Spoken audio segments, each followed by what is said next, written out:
Hello बच्चों, आज हम स्टार्ट करने वाले हैं 11th की मैथ्स। इससे पहले की वीडियो में हमने इंट्रोडक्शन ऑफ 11th मैथ्स पढ़ा था, जिसमें हमने सिर्फ सिलेबस के बारे में डिस्कस किया था। ठीक है, आज हम स्टार्ट करने वाले हैं अपना फर्स्ट चैप्टर, जो कि है सबको पता है, सेट्स।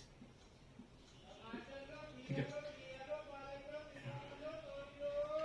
देखो अब सेट का जो नाम है, सेट अपने आप में जो नाम है, इससे सब अवेयर होंगे कि सेट का एक्चुअली मतलब क्या होता है। हमने अपनी डेली लाइफ में लाखों बार सेट नाम सुना होगा, है ना, कि सेट क्या होता है। जनरल लाइफ में कई बार सुना हुआ है सेट्स का मतलब क्या है। जैसे कई बार हम बोलते हैं ना कि अगर मैं 10th क्लास में हूँ तो मैं बोलूँ अगर मुझे बुक लेनी है सारी की सारी, तो मैं शॉपकीपर से जाके क्या बोलूंगा, मैं ये बोलूंगा कि मुझे 10th क्लास की बुक का एक सेट दे दो। इसका मतलब वहां पे एक बुक है या फिर एक से ज्यादा बुक है। एक से ऑब्वियसली एक से ज्यादा बुक है, तो सेट का मतलब कभी भी सिंगल यूनिट नहीं होता। सेट का मतलब एक से ज्यादा होता है। जब भी एक से ज्यादा की बात हो रही है तो वो एक सेट होता है। लेकिन इस चैप्टर में जब हम करेंगे तो हम ये सीखेंगे कि सेट का मतलब अगर एक चीज हो तब भी वो सेट बन जाती है, और एक नहीं भी हो तब भी वो सेट मानी जाती है। कब कब मानी जाती है वो हम सीखेंगे चैप्टर के अंदर। लेकिन जनरल लाइफ में क्या होता है, जनरल लाइफ में अगर मैं सेट का मतलब बोलूं तो जहां पर भी एक या फिर एक से ज्यादा की बात होती है, ग्रुप की बात होती है, तो उसका मतलब सेट होता है। और वहां पर सेट का मतलब है जो चीज हमें पता हो। जैसे अगर हमने बोला कि 10th क्लास के बुक का एक सेट चाहिए, अब मुझे पता है कि 10th क्लास की सेट में, बुक के एक सेट में कितनी बुक होंगी, कौन कौन सी बुक होंगी, वो हमें पता है, तो वो क्या हो गया, एक सेट हो गया। अगर बोलो, कई बार हम भी बोलते हैं कि अगर एक कप का एक सेट दे दो। अब कप का एक सेट होने का मतलब उस सेट में 6 कप भी हो सकते हैं, उस सेट में 12 कप भी हो सकते हैं, उस सेट में 2 कप भी हो सकते हैं, उस सेट में 4 कप भी हो सकते हैं। तो सेट का मतलब काउंटिंग डिफाइन नहीं है, काउंटिंग डेफिनेट नहीं है, वो सेट कुछ भी हो सकता है। ठीक है, लेकिन वहां पे क्या होगा, एक से ज्यादा जब चीजें होंगी तब वो एक सेट को मेंटेन करेगा। ठीक है, ये तो रही जनरल लाइफ की बात। ठीक है, हम और भी कई सारे एग्जांपल्स हैं। जैसे सेट को अगर हम डिफाइन करें तो कई सारे एग्जांपल ले सकते हैं डेली लाइफ के अकॉर्डिंग जो है।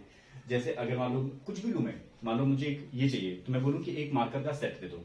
अब एक मार्कर के सेट का मतलब, सेट का अगर मैं एक मार्कर लेना चाहूं तो एक मार्कर मिल जाएगा, लेकिन एक मार्कर का सेट का मतलब अब उस पैकेट में जितने भी होंगे उनके पास वो सेट हो गया पूरा। अगर वो 2 का भी सेट हो सकता है, 4 का भी, 6 का भी, 10 का भी, तो वो अकॉर्डिंग टू जो भी उन्होंने मेंटेन किया हुआ है उसके अकॉर्डिंग। ठीक है, तो वहां पर सेट का मतलब ये होता है।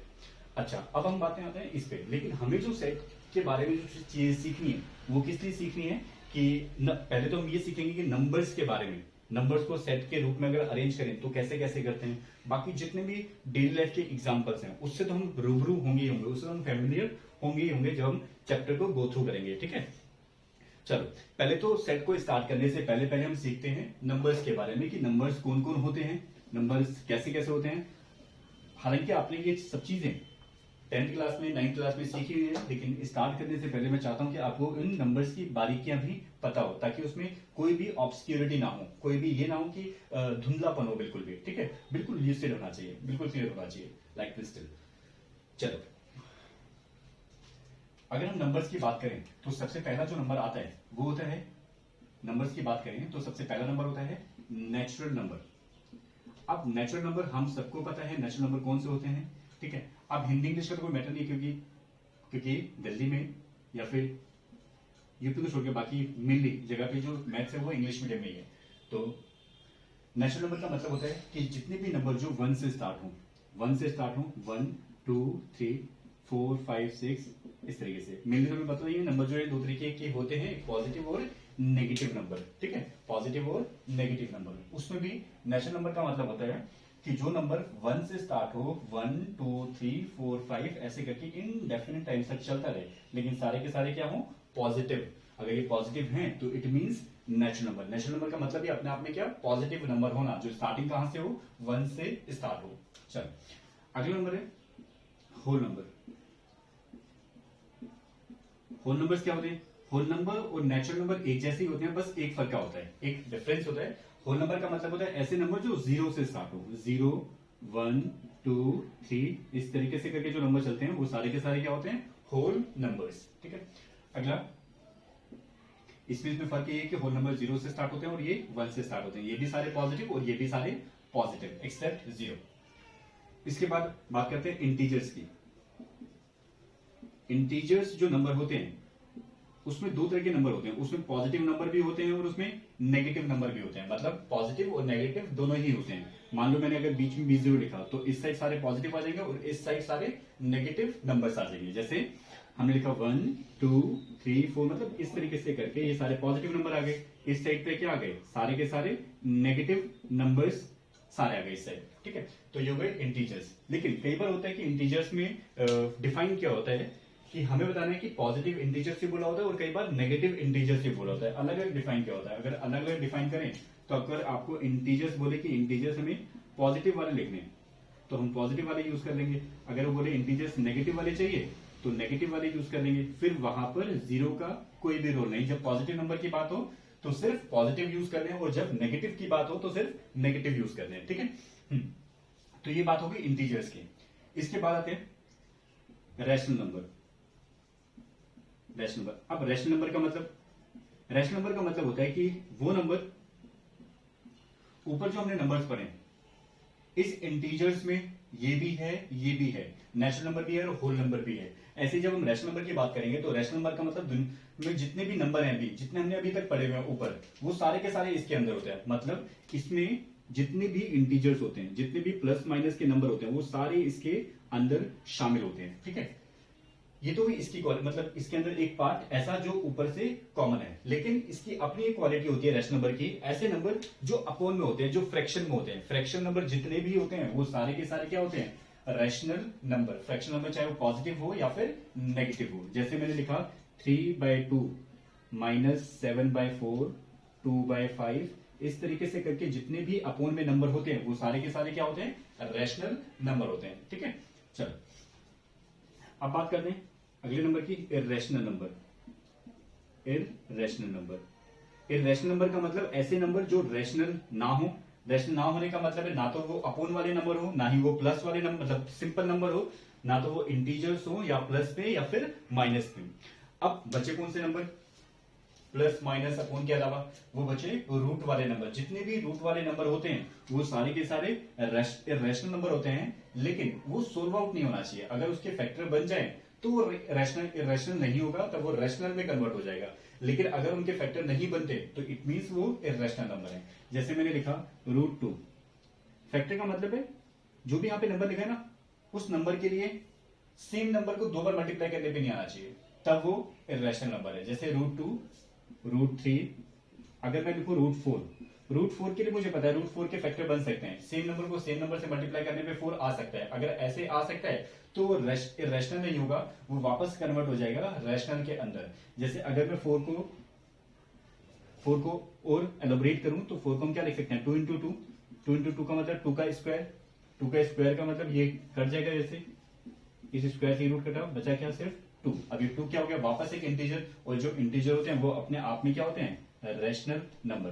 तो अगर इसके फैक्टर बनेंगे तो वापस किस में कन्वर्ट हो जाएगा, रैशनल में कन्वर्ट हो जाएगा। अगर उसके फैक्टर नहीं है तो वो सारे के सारे जो नंबर होंगे वो इर्रेशनल नंबर होते हैं। इर्रेशनल नंबर की जो वैल्यू होती है वो जो हम कैलकुलेट नहीं कर सकते, वो जो है इनडेफिनेट टाइम से कंटिन्यू रहती है। अगर हम इसको निकालें तो ये पॉइंट में वैल्यू जाएगी, पॉइंट में कभी खत्म नहीं होगी, ठीक है। वो सारे नंबर क्या होते हैं, रैशनल नंबर। जैसे मैंने लिखा 1.2 3 4 5 6 7 0 1 2, कुछ भी मतलब इस तरीके से करके जब भी पॉइंट में ऐसे नंबर चलते हैं तो वो सारे के सारे नंबर क्या होते हैं, इर्रेशनल नंबर होते हैं। अब ये जो पॉइंट वाले नंबर होते हैं ना, इनमें भी दो कहानी होती है, इनमें भी दो कैटेगरी होती है, ठीक है। वैसे तो जरूरत नहीं है हम लोगों को अभी, क्योंकि हमें तो सिर्फ रैशनल और इर्रेशनल जानना है, जो हमें पता ही चल गया। जितने भी अपोन में नंबर, सिंपल नंबर, रैशनल, जितने भी अपोन में नंबर ना होके रूट में नंबर होते हैं वो सारे के सारे क्या होते हैं, इर्रेशनल नंबर। लेकिन अगर हम पॉइंट की बात करें तो पॉइंट की कैटेगरी भी होती है। पॉइंट की कैटेगरी को अगर हम चेकआउट करें तो इसमें जो है पॉइंट की कैटेगरी में अब दो तरह के नंबर होते हैं। जो डेसिमल्स वाले जो नंबर होते हैं, वो दो कैटेगरी में होते हैं। जैसे मैंने एक लिखा 1.23648 ऐसे करके, दूसरा नंबर 1.22222 ऐसा नंबर, तीसरा नंबर 1.23456, यहीं पे खत्म होगा।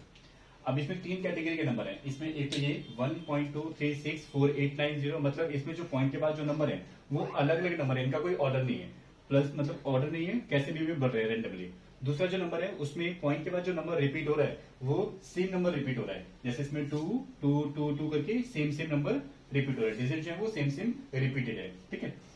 अब उसके बाद नेक्स्ट में थर्ड वाले में क्या है, पॉइंट के बाद नंबर आ तो रहे हैं लेकिन वो कहीं ना कहीं पे जाके जो है खत्म हो चुके हैं, यहाँ पे जाके ये खत्म हो गए। अब देखो अगर ये कहीं पे भी जाके खत्म हो गए तो ये वाले जो नंबर होते हैं ये हो जाते हैं रैशनल नंबर।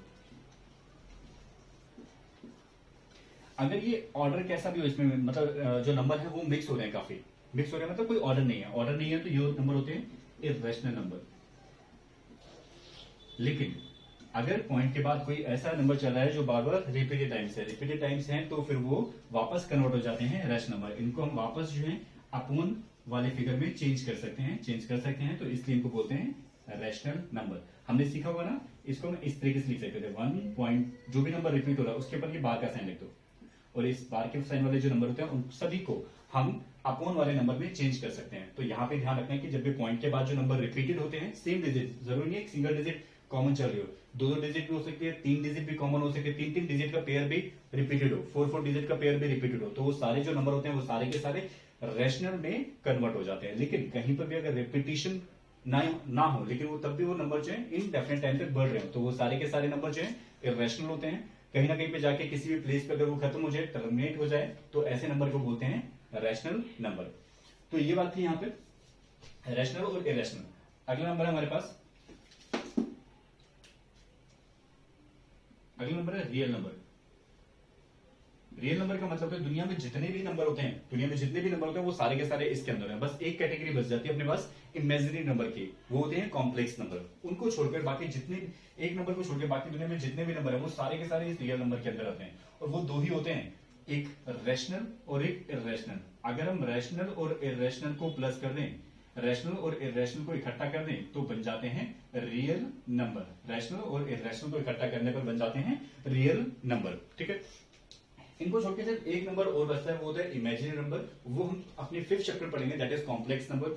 उसमें जितने भी इमेजिनरी नंबर होते हैं जो पॉसिबल नहीं होते, मतलब जो रियल में नहीं होते एक्चुअल, तो वो सारे के सारे पढ़ेंगे हम कॉम्प्लेक्स नंबर में। वो एक्चुअली में ऐसे होते हैं, जैसे हमने ये सीखा है कि रूट के अंदर हमने सीखा ना 5, रूट के अंदर 10, रूट के अंदर 6, इस तरीके से हमने चीजें सीखी थी, है ना।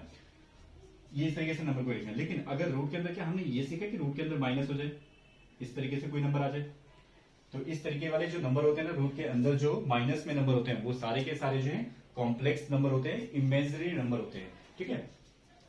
तो ये हम बातें पढ़ेंगे, कॉम्प्लेक्स नंबर बाद में डिस्कस करेंगे। तो हम आगे बढ़ते हैं। देखो अभी तक हमने जो ये लिखे हुए नंबर्स, इनकी अपने अपने अब हमें नाम यूज करने हैं। हमें हर जगह पे अगर शॉर्ट में नाम लिखा हो तो हमें शॉर्ट से पहचानना है कि उसका मतलब क्या है। तो उसके लिए इन सब की अपनी अपनी नेमिंग है। जैसे जो नेचुरल नंबर है, नेचुरल नंबर को हम लिखते हैं एन से। अगर कहीं पे भी नेचुरल नंबर आ जाए तो नेचुरल नंबर को एन से लिखते हैं। इसके बाद इंटीजर्स को लिखते हैं हम जेड से। अगर बात इंटीजर्स पॉजिटिव हो तो जेड प्लस, अगर बात इंटीजर नेगेटिव हो तो जेड माइनस, ठीक है। रैशनल नंबर, रैशनल का मतलब होता है डिवाइड करना। जो क्वेश्चन वाले नंबर होते हैं, क्वेश्चन का मतलब भी डिवाइड होता है, ठीक है। रैशनल का मतलब डिवाइड, रैशनल का मतलब या फिर क्वेश्चन से हम रिलेट कर सकते हैं। तो इसलिए इसको यहाँ पे क्यू से डिनोट करते हैं। क्यू का मतलब क्वेश्चन और क्वेश्चन का मतलब जो डिवाइड वाले जो नंबर होते हैं क्वेश्चन, ठीक है। अब यहाँ पर भी दोनों नंबर हो सकते हैं, प्लस में भी माइनस में भी। अगर ये प्लस हो तो प्लस हो जाएगा, अगर ये माइनस हो तो ये माइनस हो जाएगा। इर्रेशनल नंबर को हम यहाँ पे टी से डिनोट करते हैं, टी से डिनोट करते हैं इर्रेशनल नंबर। अगर इर्रेशनल की बात हो तो हम उसे टी से डिनोट कर सकते हैं। अब बात आती है रियल नंबर। रियल नंबर का को जो है आर से डिनोट करते हैं, आर से। अगर बात प्लस की हो तो आर पॉजिटिव हो जाएगा, बात नेगेटिव हो तो आर नेगेटिव हो जाएगा। तो इस तरीके से हम इन नंबर्स को कोटेट कर सकते हैं, इन नंबर्स को लिख सकते हैं शॉर्ट वे में, ठीक है। चलो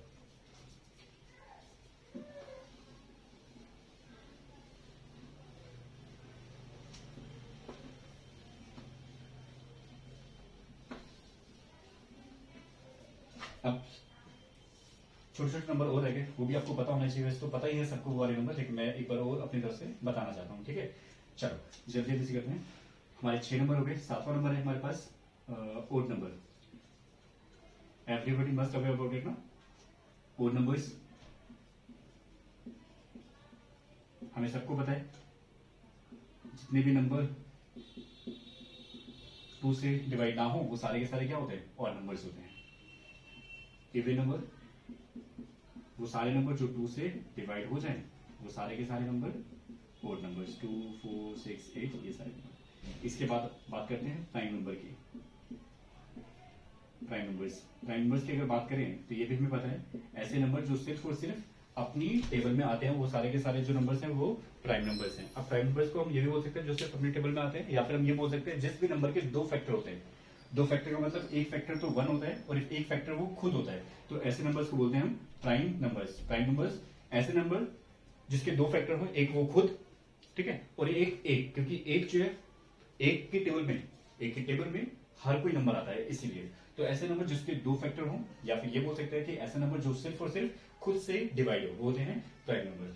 तो प्राइम नंबर के लिए देखिए तो हमें पता है 2 3 5 7 इस तरीके से करके ये सारे होंगे हमारे पास प्राइम नंबर। और प्राइम नंबर को देखें तो ये जो 2 है, ये 2 सबसे छोटा प्राइम नंबर है, लेकिन सबसे छोटा प्राइम इवन नंबर। ये ध्यान रखना है, इसकी बेस पे क्वेश्चन भी है आपके पास। 2 जो है सबसे छोटा प्राइम नंबर तो है ही, साथ के साथ सबसे छोटा प्राइम इवन नंबर और इकलौता प्राइम इवन नंबर है। इवन नंबर में प्राइम सिर्फ एक ही है, वो भी कौन सा, 2। और अगर सबसे छोटा प्राइम नंबर पूछे तो 2, सबसे छोटा प्राइम इवन नंबर पूछे तब भी 2, इकलौता प्राइम नंबर इवन नंबर वो भी 2। और बाकी सारे जितने भी प्राइम नंबर होते हैं वो सारे के सारे क्या होते हैं, ओड होते हैं, ठीक है। उसके बाद बात करें प्राइम नंबर के बाद कंपोजिट नंबर। चलो कंपोजिट नंबर का मतलब इससे रिवर्स। अब इसका मतलब कंपोजिट नंबर का मतलब है ऐसे नंबर जिसके जो फैक्टर हैं वो 2 से ज्यादा हो, मतलब 3 या फिर 3 से ज्यादा हो, तो वो होते हैं कंपोजिट नंबर। या फिर वे बोल सकते हैं कि ऐसे नंबर जो खुद से तो डिवाइड तो सारे ही होते हैं, खुद से डिवाइड होने के साथ साथ अदर नंबर से भी डिवाइड हो, तो ऐसे नंबर होते हैं कंपोजिट नंबर। ऐसे याद रख सकते हैं। या फिर जिसके कम से कम 3 फैक्टर होने चाहिए, तो वो सारे के सारे नंबर भी क्या होते हैं, कंपोजिट नंबर, ठीक है। चलो जैसे कि कंपोजिट नंबर की स्टार्ट करें तो 2 तो नहीं, 3 नहीं क्योंकि प्राइम नंबर है, इसके बाद आया 4, इसके बाद आया 6, इसके बाद आया 8 जो खुद से भी और किसी दूसरे से भी डिवाइड हो जाए, ठीक है। 6 2 3 से, 8 2 से, 4 से, 4 2 से, 4 से, और 1 से तो खैर है। उसके बाद 9 10 ये इस तरीके से जो नंबर। अब इसमें हम चेक करें, जो 4 है ये 4 सबसे छोटा कंपोजिट नंबर है, ये ध्यान रखना है। सबसे बड़ा तो नहीं बता सकते हम, सबसे बड़ा क्योंकि काउंटिंग कहीं पे एंड ही नहीं है ना। सबसे बड़ा तो कोई काउंटिंग कहीं पे एंड नहीं है, तो सबसे बड़ा तो हम बता ही नहीं सकते, ठीक है, कोई भी नहीं बता सकता, ठीक है। तो इसलिए हम बोलते हैं हाँ, अगर किसी ने रेंज दी हो कि यहां से लेकर यहां तक तो हम बड़ा छोटा डिफाइन कर सकते हैं। लेकिन अगर कोई रेंज नहीं है, वो खुद ही अनलिमिटेड है, तो वहां पे हम बड़ा नहीं बता सकते। हम जहां से वो स्टार्ट हो रहा है वो नंबर बता सकते हैं, वो छोटा नंबर बता सकते हैं, ठीक है। तो ये हो गया हमारे पास 4 और ये हो गया हमारे पास 2। प्राइम नंबर सबसे छोटा 2 and that is also even number, ठीक है। कंपोजिट नंबर सबसे स्मॉलेस्ट दैट इज 4। चल इसके बाद बात करते हैं को प्राइम नंबर। को प्राइम नंबर की अगर हम बात करें, को प्राइम नंबर की अगर हम बात करें, अब जैसे इसमें को और प्राइम नंबर। अब को का मतलब है ऐसे नंबर जो जोड़े में हो, ऐसे नंबर जो जोड़े में हो। प्राइम नंबर से इसका कोई ताल्लुकात नहीं है, लेकिन को का मतलब ऐसे नंबर जो जोड़े में हो, जोड़े में इस तरीके से हो कि वो दोनों एक दूसरे को कैंसिल आउट ना करें, दोनों एक दूसरे को डिवाइड ना कर पाए। अगर दोनों एक दूसरे को डिवाइड नहीं कर पाएंगे तो ऐसे नंबर को बोलते हैं को प्राइम नंबर। ऐसे दो नंबर जो दोनों एक दूसरे को डिवाइड कंप्लीटली किसी भी तरीके से ना कर पाए, ठीक है। पॉइंट की बात नहीं हो रही है, डायरेक्टली डिवाइड करना। जैसे 2 से 4 8 10 इस तरीके से डिवाइड हो जाते हैं, इस तरीके से डिवाइड। जैसे 2 से 3 डिवाइड नहीं होगा, 5 डिवाइड नहीं होगा, वो डिवाइड होगा लेकिन डायरेक्टली नहीं, पॉइंट में डिवाइड होगा। पॉइंट वाली बात नहीं जो डायरेक्टली डिवाइड हो, ठीक है। जैसे मान लो जितने भी कंसेक्यूटिव नंबर होते हैं, जितने भी कंसेक्यूटिव नंबर होते हैं, कंसेक्यूटिव जो नंबर होते हैं जैसे 2 3 3 4 4 5 ये सारे जितने भी नंबर होते हैं, ये सारे अपने आप में ये सारे जो नंबर होते हैं ये को प्राइम नंबर होते हैं, क्योंकि कभी भी ये एक दूसरे को डिवाइड नहीं कर पाएंगे अगर वो एक ओड और एक इवन नंबर होगा तो। लेकिन दो ओड हो सकती है, जैसे 3 लिखा मैंने 5 लिख लिया, ठीक है। मैंने 3 लिखा, मैंने 11 लिख लिया, 3 लिखा 13 लिख लिया। तो ऐसे नंबर भी क्या होते हैं को प्राइम नंबर। दूर दूर भी ले सकते हैं, इवन और ओड तो आप कितनी भी दूर दूर ले लो, ठीक है, वो शो करेंगे कि वो को प्राइम नंबर है। लेकिन ओड में भी आप कितनी भी दूर ले सकते हो। जैसे 3 से मैंने ले लिया 23, 5 से ले लिया 23, तो ऐसे नंबर क्या होते हैं, को प्राइम नंबर। ठीक है, ये थी सारी चीजें आपके नंबर्स के बारे में जो हमें ध्यान रखनी है चैप्टर के स्टार्ट करने से पहले। चैप्टर के स्टार्ट करने से पहले आपको ये सारी चीजें ध्यान रखनी है। ठीक है, चलो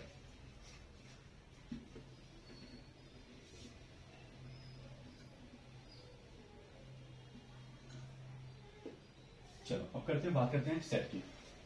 हमने सेट देखा, सेट का मतलब क्या है? सेट का मतलब group of object, group of object, या फिर इन शॉर्ट में बोलूं collection of object. Collection of object, किसी भी चीज का कलेक्शन ऑफ ऑब्जेक्ट का मतलब होता है set. Collection of object is called set. जैसे मैं बोलूं द कलेक्शन या the group of reverse of India, the group of reverse of India. अब मुझे पता है कि रिवर्स ऑफ इंडिया, इंडिया में जितनी भी रिवर है उसका एक ग्रुप बनाया जा सकता है, उसका एक कलेक्शन किया जा सकता है। तो इसका मतलब वो सारे के सारा क्या हुआ, एक सेट हुआ, है ना। अब अगर मैं बोलूं the collection of natural number, the collection of natural number, natural number जैसे मैंने लिखे, मुझे पता है, हमें पता है कि नेचुरल नंबर कौन से 1 2 3 4 जितने भी है ये सारे के सारे क्या है, नेचुरल नंबर। तो हमें पता है, तो इसका मतलब ये कि अब ये ग्रुप है। सेट कब होता है, मैं भी आपको समझाता हूँ। सेट कौन सी चीजें सेट कब बन सकती हैं, कब होती हैं, कब देखते हैं कि वो सेट है या फिर नहीं। ठीक है, तो ये होगी हमारी बात सेट की। ठीक है, अगर मैं बोलूं the collection of number, the collection of number which is greater than 10 and less than, greater than 10 and less than 11, a group of object, a group of number, a group of number which is greater than 10 and less than 11। क्या इसमें कोई number आ सकता है? Obviously not. 10 से बड़ा और 11 से छोटा नंबर नहीं आ सकता, वो भी नेचुरल नंबर बिल्कुल नहीं आ सकता। तो ये एक सेट है या फिर नहीं? ऑब्वियसली नॉट, सेट नहीं है। ठीक है, सेट नहीं है मतलब वो ग्रुप नहीं बनाया जा सकता, वो ग्रुप नहीं हो सकता। ठीक है, अब बात करते हैं सेट की। सेट क्या होता है? सेट अपने आप में कलेक्शन ऑफ ऑब्जेक्ट होता है, कलेक्शन ऑफ ऑब्जेक्ट। देखो मैं एक छोटी सी डेफिनेशन लिख रहा हूं सेट की, जो आपको थोड़े टाइम के लिए ध्यान रखें, उसके बाद स्किप कर जाएंगे। ठीक है, set is a collection of objects या फिर elements which must be well defined, well defined। देखो कलेक्शन बोलो या ग्रुप बोलो, सेट इज अ कलेक्शन और ग्रुप ऑफ ऑब्जेक्ट्स या group of elements which must be well defined. Set क्या है? एक ग्रुप है, एक कलेक्शन है किसी भी चीज का, किसी भी ऑब्जेक्ट का, किसी भी एलिमेंट का, किसी भी नंबर्स का। ठीक है, लेकिन which must be well defined, जो क्या होना चाहिए, अपने आप में वेल डिफाइंड होना चाहिए। अब वेल डिफाइंड से मतलब ग्रुप तो चलो हम बना सकते हैं, दो चीजें होनी चाहिए। एक तो पहली चीज तो एक कलेक्शन होना चाहिए, पहली चीज। दूसरी चीज which must be well defined, वो वेल डिफाइंड भी होनी चाहिए। वेल डिफाइंड का मतलब जिसके बारे में हम बता पाए, जरूरी नहीं है ये जरूर। Which must be well defined का मतलब दो तरीके से हम देख सकते हैं, एक काउंटेबल और एक अनकाउंटेबल। वेल डिफाइंड का मतलब सिर्फ अनकाउंटेबल होगा या वेल डिफाइंड का मतलब अनकाउंटेबल होगा? वेल डिफाइंड का मतलब दोनों हो सकते हैं, अनकाउंटेबल भी और काउंटेबल भी। वेल डिफाइंड का मतलब जिसको हम अच्छे से, अगर आप मान लो किसी भी ग्रुप में अगर आप 2-4 अच्छे से बता सकते हो और आपको पता है कि उसका पैटर्न यही रहेगा, लेकिन अनडिफाइंड मतलब वो जो डाटा है वो अनकाउंटेबल है, इनडेफिनेट टाइम सेकेंड, तब भी वो क्या है? सेट है।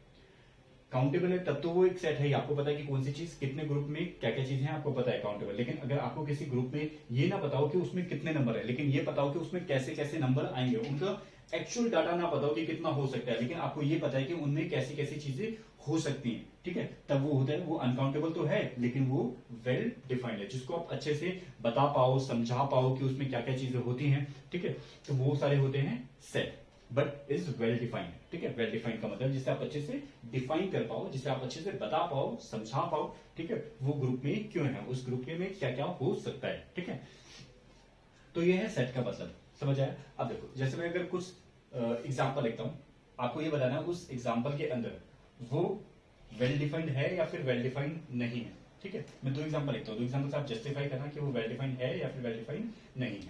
जैसे मैंने लिखा the set of natural number, the set of natural number which less than 10। जैसे मैंने लिखा, अभी सिर्फ आपको ये देखना है कि सेट को कैसे लिखना है कैसे नहीं लिखते हैं वो बाद में डिस्कस करेंगे, पर हम सिर्फ ये लिख रहे हैं ये वेल डिफाइंड है या फिर नहीं, इसके अंदर जो ऑब्जेक्ट आएंगे वो बता सकते हो या फिर आप नहीं बता सकते हो, सिर्फ इतना चेकआउट करना है, ठीक है। उन्होंने कहा the set of natural number which is less than 10 या विच आर लेस देन 10, वो नंबर जो है जो 10 से कम हो, तो obviously we can directly say about which numbers will be involved in it।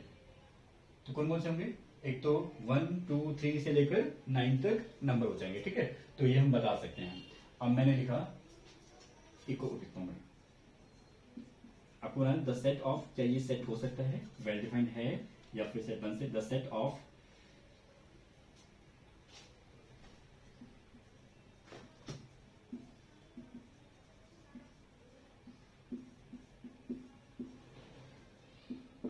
अब अगर मैं बात करूं the set of 5 best singers of Delhi, Delhi के कोई से भी 5 बेस्ट सिंगर्स की बात हो रही है कि ये ग्रुप हो सकता है या फिर नहीं।